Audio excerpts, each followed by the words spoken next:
Well, hello there. Welcome back to the Mini Metal Garage. And all my diecast fanatics, want you to gather around because I got something really special we're going to show you today. So we've talked about these in prior videos. In fact, a lot of the cars up here you've already seen in another video or two. So what I've done is it's the entire Tomica collection. This is every Tomica diecast that I have in my collection. All of them are vintage. And we're going to go over the ones that you haven't seen yet in detail. So basically, everything from this Chevy truck on over to this side, you guys have seen in a prior video. But I wanted to bring them up here again to kind of show you, like, this is the whole family. This is the whole Tomica family right here. And you may have noticed that Tomica cars, they have such freewheeling wheels. They like to try and roll off that turntable. All right, so let's dive right into this, shall we? So, Tomicas, I've mentioned it before, but it's worth mentioning again. They're made in Japan, and a lot of their models actually mimic models that are produced by another Asian-based diecast car maker called Yatming. Now, the difference, of course, is Yatming is the inferior brand, and Tomica is the superior brand. The Yatmings are not as well detailed. Their castings are not as crisp and nice.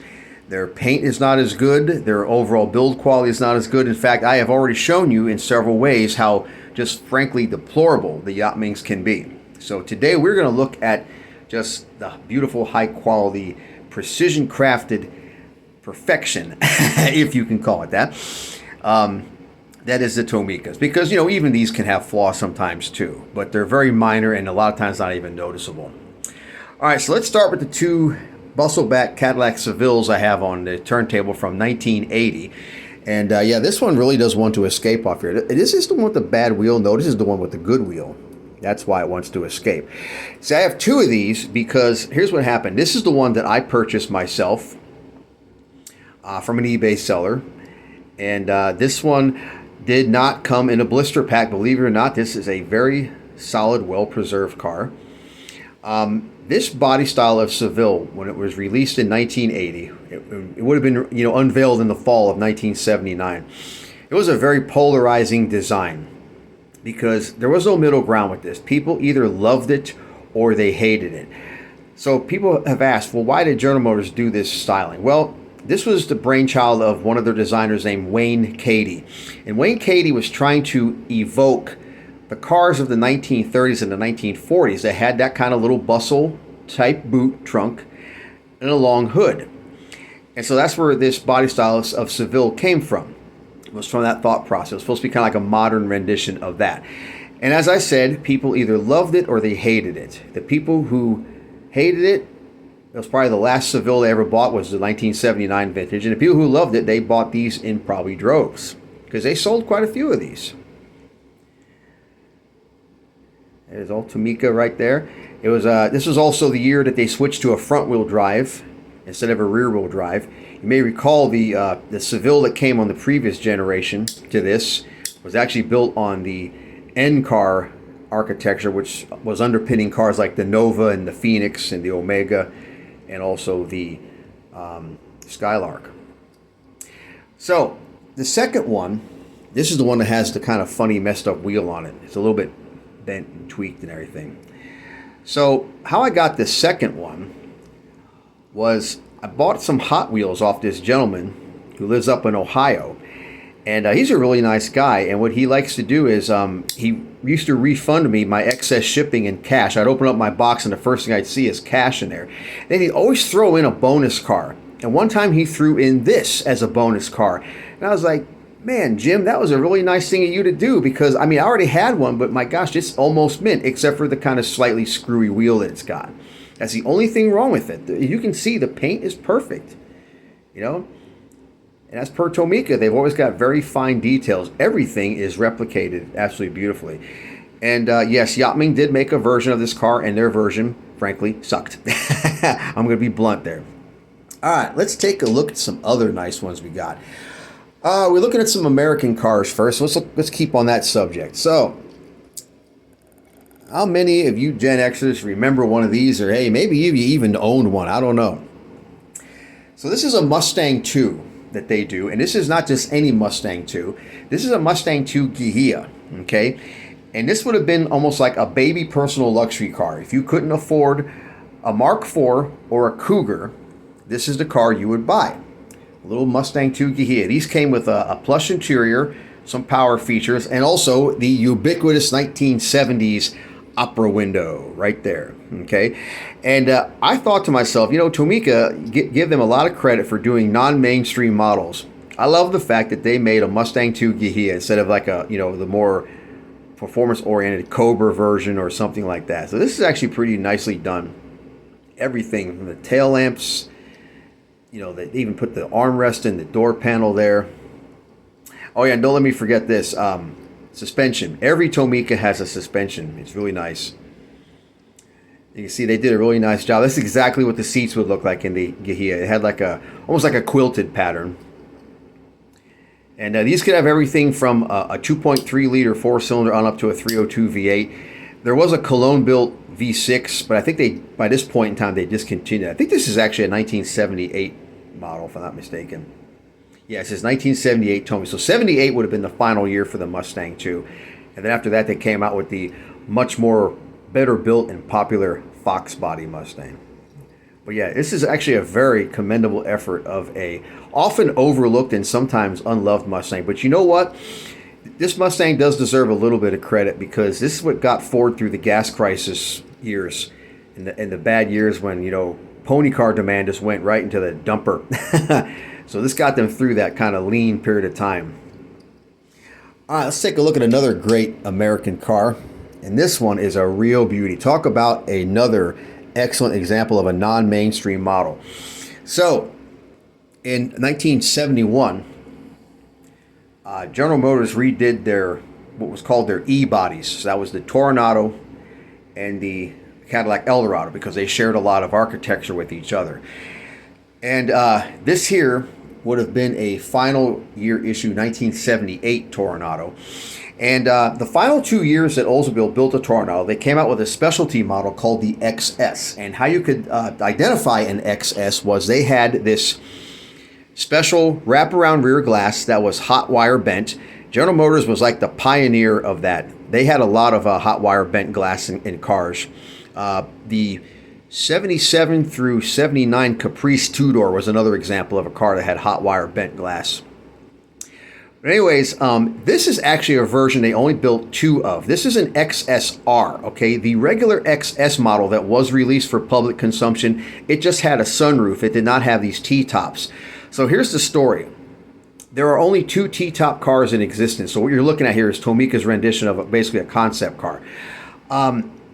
The reason the T-top never made it into production is because this is a very high-end car. Oldsmobile didn't want you to have a mere removable T-top. They wanted you to have a power T-top that would kind of glide in like this and tuck under each other. And that's how these operated. There was also a Cadillac Eldorado Baritz Classic. There was 2 examples of that also built with these T-tops.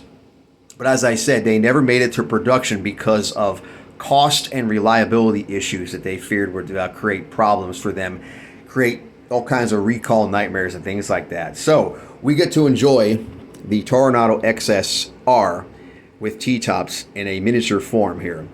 Because the other 2, one belongs to a private party who's like some kind of a billionaire, and the other one is in the General Motors Museum.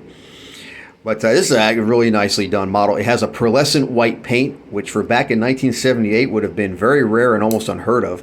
I don't remember pearlescent white paint becoming a real popular thing until like sometime in the 90s. They did a great job. You know, the tail lamps incorporated into the interior, the way they did that. On the side, you can see how they did the front-wheel drive drivetrain. Kind of interesting how it splits off into 2 mufflers. I don't even remember that was for real or not. You notice how I talk about how these tend to be smaller? This is 1/78 scale instead of like a true 1/64. But that is one of my most personal favorites. And you know, that's an example of a car I think I had gotten to a blister pack. All right, now let's take a look at a couple of nice imports that I've got. Let's start with this one. The very sexy Jaguar XJS, finished in a beautiful emerald green. Jaguar's XJS is probably one of their most beautiful and legendary cars, but also unfortunately one of their most problematic. These are powered by their V12, and sadly these were known for having a lot of electrical issues. This car debuted in, I believe it was 1976, and they produced it all the way until I think 94. It was one of those kind of like the Rolls-Royce Corniche. It had a very long history, and its design really didn't change fundamentally for the entire period of its existence. And you can tell by the headlamp style that this would not only be an early car, but also probably a U.S. version, because European versions had those composite headlamps that were unfortunately illegal in America until 1984. But this is a really nice model. Hot Wheels does an XJS. I don't think it's as nice, to be honest with you. I think Tomica's is way better. I just think that the details just really pop. The fact it's got these opening doors that are always like, it's just so perfect the way they close and everything.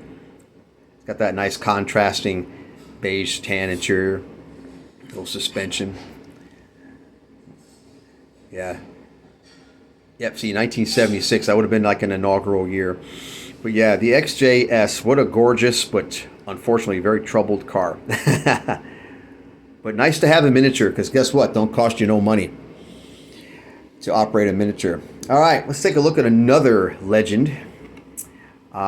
This one you probably recognize from when I did that demonstration video of my roadmate's parking garage. So it's Porsche 928, and this was kind of a radical departure for Porsche, this model, because this is one of the first times that they ever did a front engine layout that was also liquid cooled. You remember, Porsche was kind of more noted for having a rear engine that was air cooled. So this car debuted in 1978. I believe it was, I don't remember if it was mid-year or in the fall, but we did not see this car stateside until 1979. And this was produced all the way up until, I think sometime in the very early part of the 90s. In the later 90s cars, this had kind of some different details, like a different tail lamp design and everything. But this would have been like a more original, inaugural version, 1979, 1980. These had pop-up headlights, very, very richly done interior, and just exhilarating, awesome performance. And they look like just nothing else on the road. And boy, Tomica did such a great job. Everything from the Porsche name cast into the back there, the little vertical slats on the tail lamps. In the door panel, you can see the armrest and door pull. Got suspension as well. Kind of like a nice little green tinted glass in there. Just a really sharp model. Really sharp model. Matchbox also did a Porsche 928. And when you compare their version to Tomica's version, I'm going to be honest with you. I think Tomica's version is better. I mean, the Matchbox version is good. Don't get me wrong. Hot Wheels did a version too. I think, frankly, the Hot Wheels version kind of sucks because they went the kind of El Cheapo route. They did theirs with blacked out windows, so it had no interior. And I just think it was a very lame effort. Matchbox and Tomica did the best effort, but frankly, I'm still going to go with the Tomica as absolutely the best. And we'll do another import. This is another favorite. So Mazda, they were the purveyor of all things rotary engine back in these days. And they introduced a new car called the RX-7 in 1979. And this actually is depicting a inaugural year 1979 RX-7 with their little rotary engine. And yes, my Tomicas really love to roll around on this turntable, in case you hadn't noticed, because they are so freewheeling. There's no other car I have that really does that other than these Tomicas. I remember one of my neighbors had an RX-7. I'm told that these were kind of, I never drove one, but I'm told that these were kind of a fun car to drive because the rotary engine could rev to like sky high limits, like 10, 11,000 RPM and not even breathe hard. That's just kind of crazy. They're a little bit high strung. But I'm told that they were very fun to drive. They had handling like almost like a go-kart because the way the engine, the way it sits so down low in the car, it kind of alters the center of gravity. So you get this very kind of positive handling out of it. Yeah, they were produced in this body style up through 85. And then in 86, they got an all-new body style. No, these tail lamps did not come this way from the Tomica people. The guy I bought this car off of touched those up. It's the second car I've bought from someone where they touched up the tail lamps a little bit. Yeah, that's a neat little car. And then this one is one of my personal favorites. I'm kind of a fan of Toyotas. So my wife and I each own a Toyota car ourselves. Now, this one is kind of a boo-boo, and I'll tell you why. So, you see how it says Supra on there? All right, so in 1978, Toyota redesigned their Celica. And when they redesigned it, they came out with two versions. There was the short wheelbase version that was powered by a four-cylinder, and that was called the Celica. Then there was one called the Celica Supra that had a wheelbase stretch, and how they did it was the wheelbase was stretched ahead of the cowl. And the reason they did that was so they could fit the longer, larger six-cylinder engine in that, okay? So where the boo-boo is when it was the Celica Supra with the longer wheelbase and the six-cylinder engine, they actually had a rectangular headlamp, not a round headlamp. So this is a boo-boo on their part. They put the Supra name on the incorrect car. This is actually just a standard Celica. But still a nice car, a nice little performer, good handling. And one of my very first serious girlfriends, she had a Celica like this. Hers was in 81. And by, I think it was 1980, all these Celicas, whether they were the Supra or the regular Celica, had the rectangular headlamps. But yeah, this is a really nice example of what proved to be a very popular car for Toyota. Absolutely nice. And it's like every Tomica does have really good details. I believe it has, see, 1978. I actually have a Matchbox version of a Celica Supra that I'll show you in another video. That's also dated from 1978. So like I said, now these other ones, you've already seen them in prior videos. I featured this one in my Chevy Stepsides video. Right here, the little brown Chevy truck with the camper. And then this one I featured in my Dodge B-Body and M-Body video. My little Coronet taxi.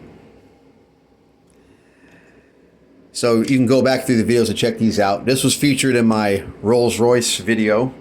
That's a Phantom 6. They made this car in this style from like 1968 all the way to like 1990 or 91. And then I got two beautiful Cadillac Fleetwoods.